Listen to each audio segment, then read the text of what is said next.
What's going on? I want to talk to you guys about flipping houses. I want to talk about today flipping houses.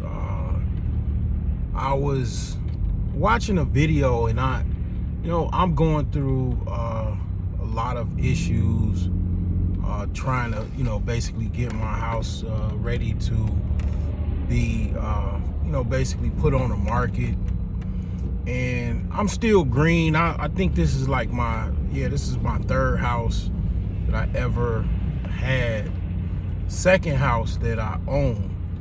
And I just, even through everything that I've been through, I would say it is worth it to try to flip a house. Whatever extreme you got to go through is worth it, because the thing is this. With a house, because it's a big purchase, like meaning most people, the biggest purchase they gonna ever make is a house. Well, as long as you within a profit margin to where you basically gonna make money off of the house, it's a good idea to try to get into flipping houses. Because the reason is that, okay, people gonna always need a place to live. If you know how to really get into designing a house, and then it might take you some time to get into that, where you starting to design houses, and you got kind of almost your, you can get really, real estate is really in depth. Like, you can really get into customizing homes, and kind of almost like on a level of like being an architect. Like, Frank Lloyd Wright, he has signature homes that throughout the country that he basically designed, and he got it built according to his designs. So it's really in depth. You can go really in depth with it, but I'll just say on a basic level, the fact that people need a place to live, if you can make the property like 10x or 100x better than it was before, in a neighborhood that is possible for you to sell the house, because some neighborhoods is just almost impossible to sell property. It's just, I talk a lot about B neighborhoods and A neighborhoods, and you got the worst is like a F grade neighborhood. It's tough to actually sell in those markets. The higher markets, the higher grade markets like A and B, those properties tend to, like, you really have a hard time finding properties. Nobody is trying to sell their house hardly in an A or B neighborhood, right? It's very few for sale signs. That's kind of like a sign that you are basically looking in a B neighborhood or A neighborhood, because that's one of the characteristics of a A or B neighborhood. Is very few people trying to sell their house. You damn near gotta knock on doors to get somebody to sell their house. So they're in high demand. They're very expensive to buy. A lot of properties, they are, you would have to buy it retail. And as far as being an investor, you don't want to buy no property retail. That's like a no-no. So it's very let's just say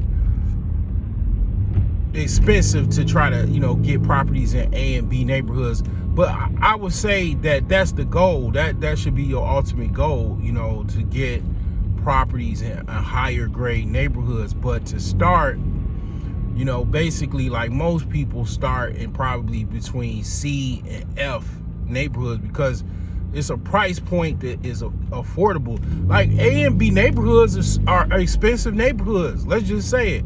Like, I probably have to redo my video on the A grade neighborhood. But it's like it was basically the most expensive neighborhood in America. Like, it was like somewhere in California. it was like the average home was like $6 million or something crazy like that. Like, you can't, you know, a real estate investor typically ain't, that's not what they're doing. You know, they're not buying, you know, they probably don't even live in no A-grade neighborhood, to be honest. You know, so it's like those A-B neighborhoods is like probably where more or less an investor might live after they've made a lot of money in real estate, but they're not really investing in that because it's the cost of entry is higher,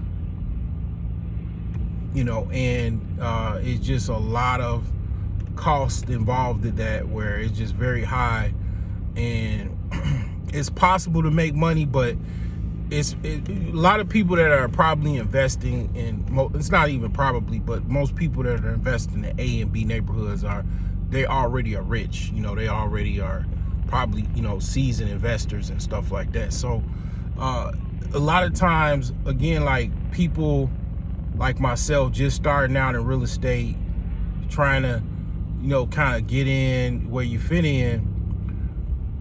Don't be, you know, for 1 second intimidated by a F grade neighborhood, a D grade neighborhood, a C grade neighborhood, because some of those neighborhoods, you'll be surprised, they might be having some type of expansion project or something real. Like, for example, because I got a new job, and I'm out like basically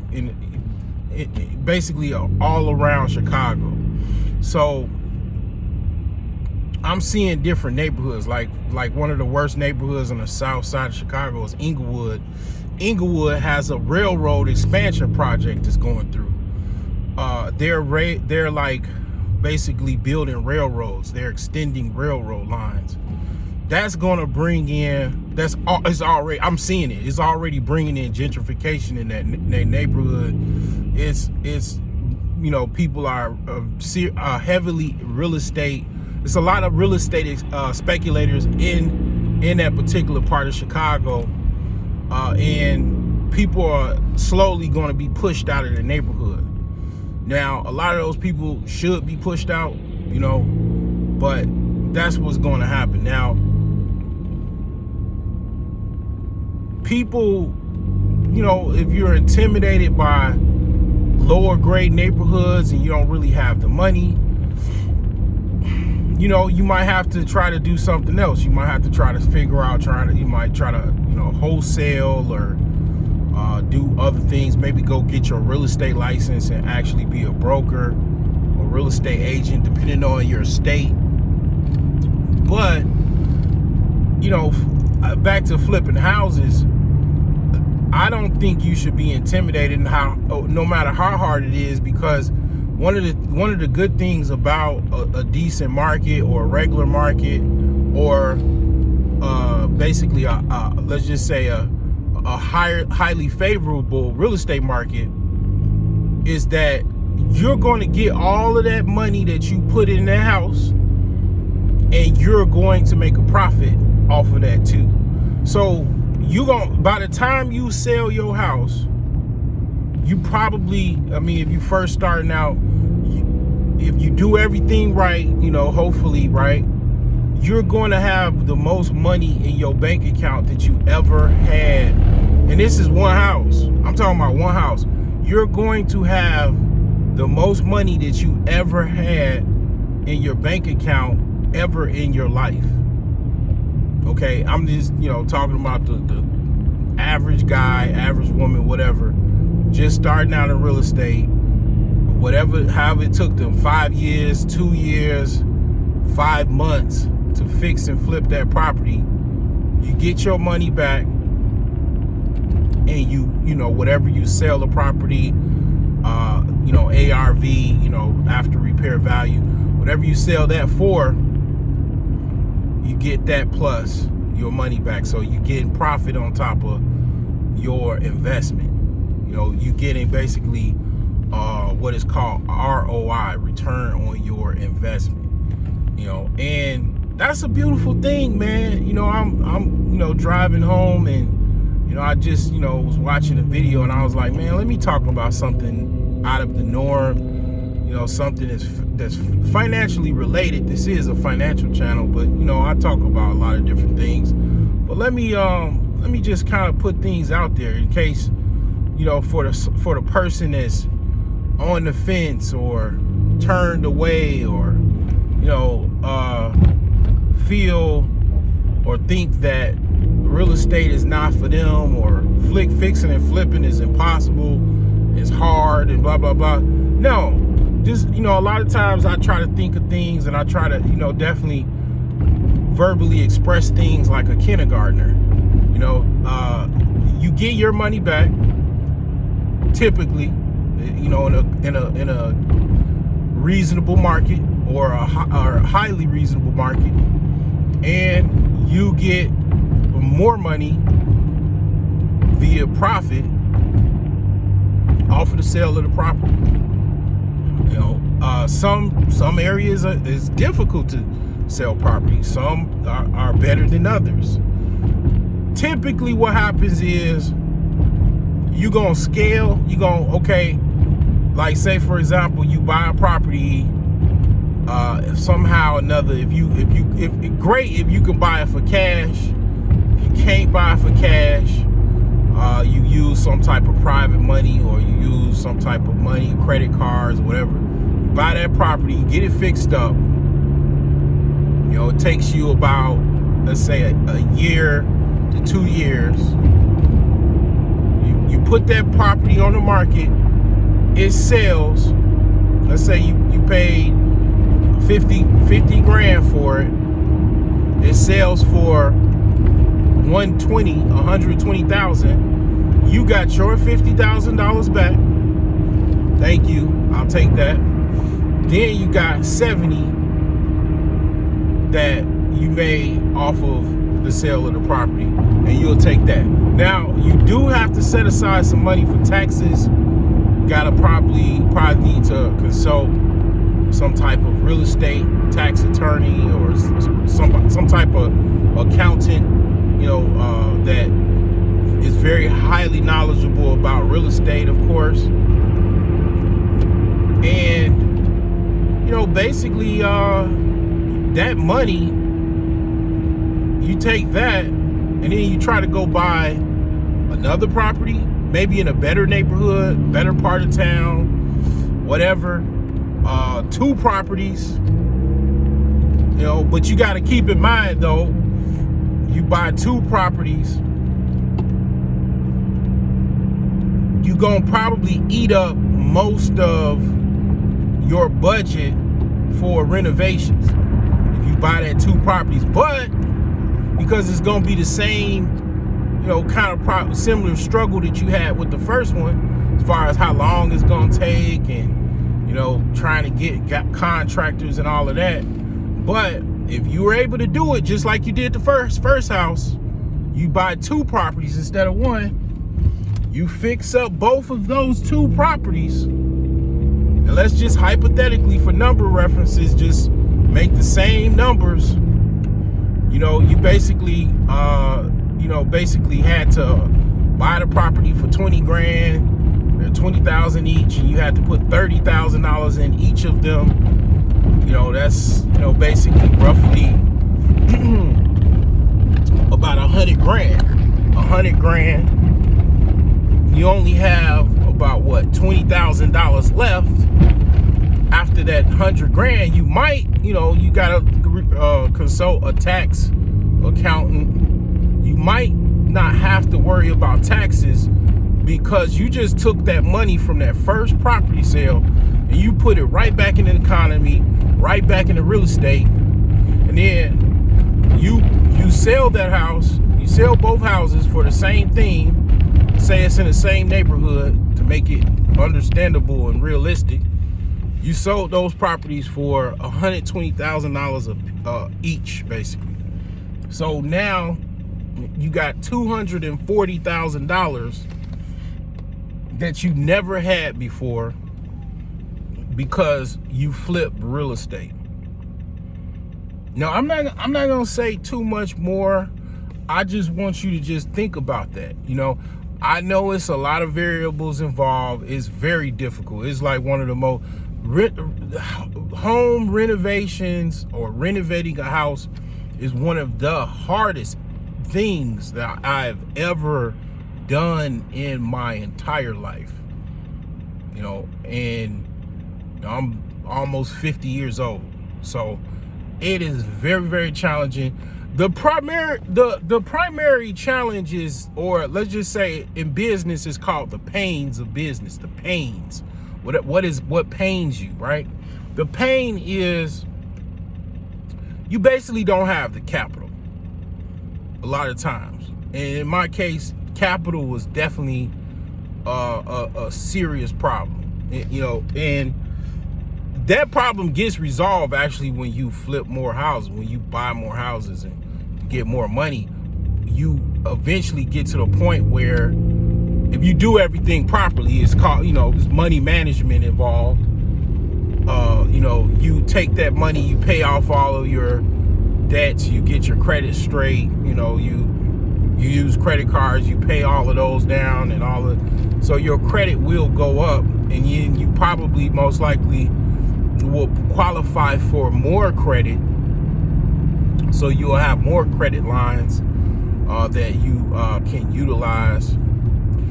And your next property, the renovations will go a lot swifter because you got the capital to pay for the labor costs, to pay for the material.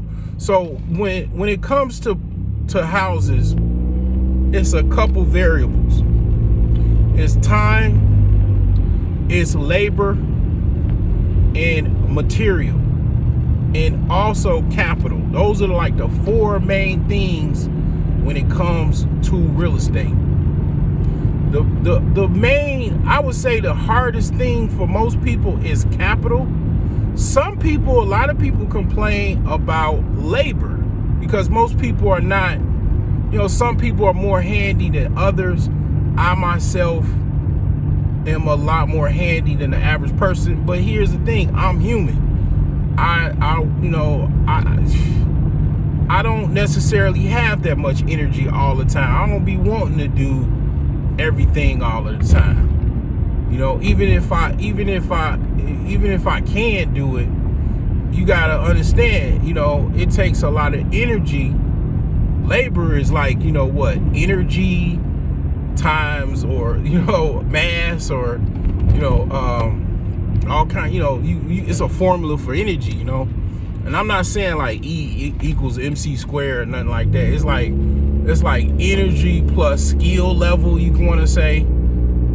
You could say, as far as what labor is. And it's like, somebody that does that every single day and twice on Sunday, as far as being a handyman, is going to do it, or a construction worker or carpenter is going to do things better than you can do it, most likely, depending on your level of skill set. And they have the energy to do it because they already, pretty much they do it every day, and they're used to doing that. I'm not necessarily used to being a handyman. I'm not used to being a construction worker. I'm a technician. I'm primarily an IT technician, but right now I'm a gas technician. They was hiring, you know what I'm saying, and that's what I'm doing. It might change next year. It's a short-term project, but last year I was a IT specialist. You know what I'm saying? So the bills got to get paid, and I do what I got to do. You know what I'm saying, to pay those bills. But what I'm saying is that by trade, for the last 17 years, I've been a technician, somebody with tools, fixing stuff that got electronics primarily in it. That's what I do. I don't be laying drywall every single day and screwing, drywall in and doing flooring and doing this and doing that. I don't do that every day. Somebody that's more skilled in labor and doing basically home renovations, will do it most likely better than you, better than me, because that's what they do every single day. And you got to understand time. Why it might take you 2 weeks, a month, a year to do something, it'll take somebody else, again, labor, to just basically do what it took you however long, a year or two to do, or 2 months, it'd take them a weekend to do. So, but you gotta have capital to pay them. So it all is like a formula, and when you have everything lined up, that's where, basically you start taking off. That's where you start making the money, because you got a team of laborers or contractors to help you complete your projects. You got the capital, and you have a timeline to get things done. You have your time, because you ain't gotta haul drywall and do all this. Now you can help out your contractors by picking up material to help them save time. That always helps, right? But you get, it's a time frame. It's you having more time because you're paying someone to do it versus you doing it. And it's getting done on time because you got the right laborers with the right skill set. They're not lazy, right? And you got the capital to pay them. You getting the best materials. You get high quality materials.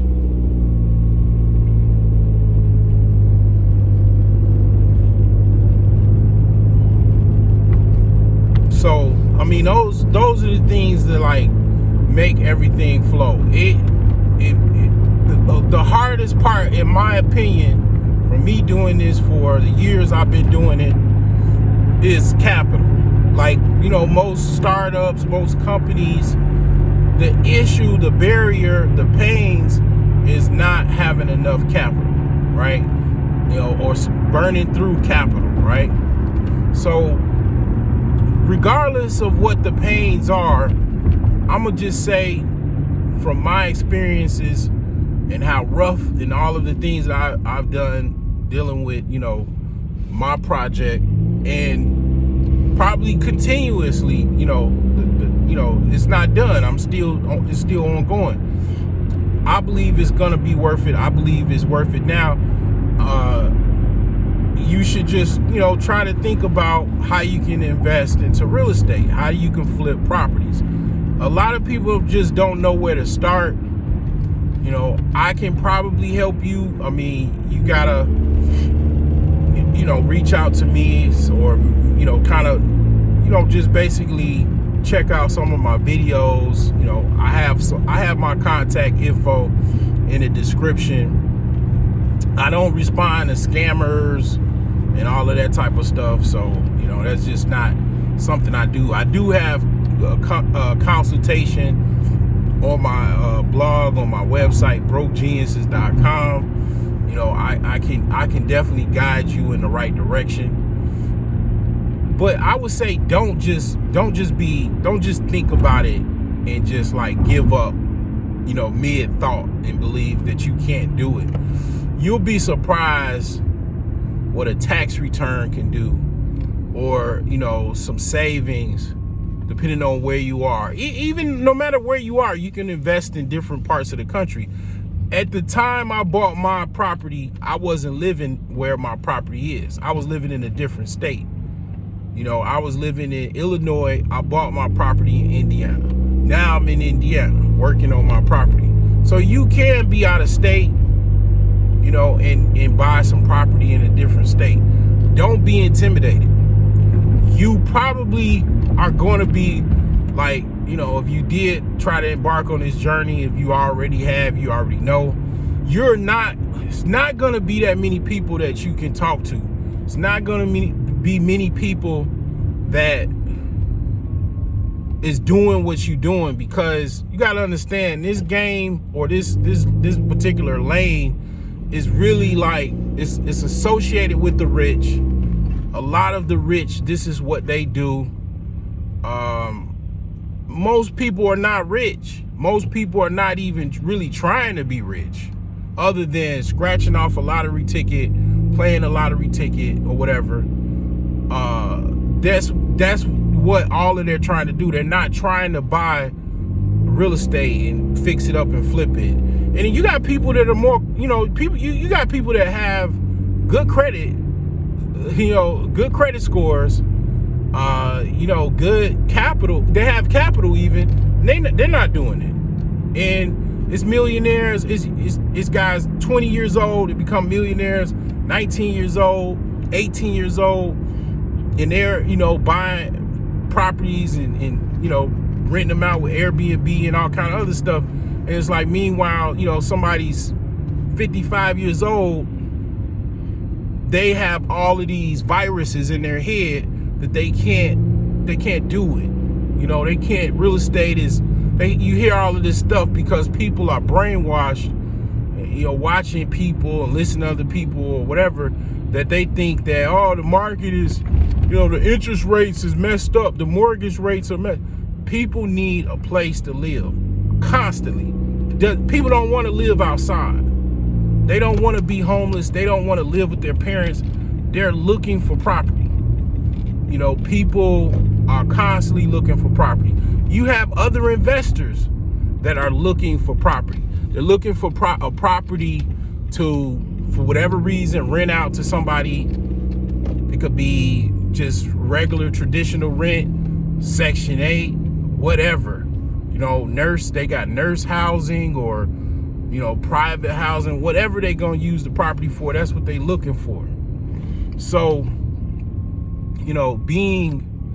having all of these viruses in your head about what you can't do and all of that type of stuff, and worrying about, where you buying it and all of that stuff, like I said, is not going to make you any money. Why everybody's passing you by and you steady working that job, you doing all, dealing with everything that you dealing with, and working that job and stuff like that. You got people like myself that they do the same thing you do, but they're investing in real estate on the side. They're trying to build up something so they can have some type of financial freedom for themselves, trying to build some type of wealth for themselves and their children to come. And this is just one avenue, an old avenue, that you can basically make some money and move on and just rinse and repeat and just keep doing it, And, it's been a minute since I made a real estate video and talked about things. I've been kind of all over the place, but I'm glad I did it. And, basically, I hope that you can, basically get in the game yourself, and make some money too.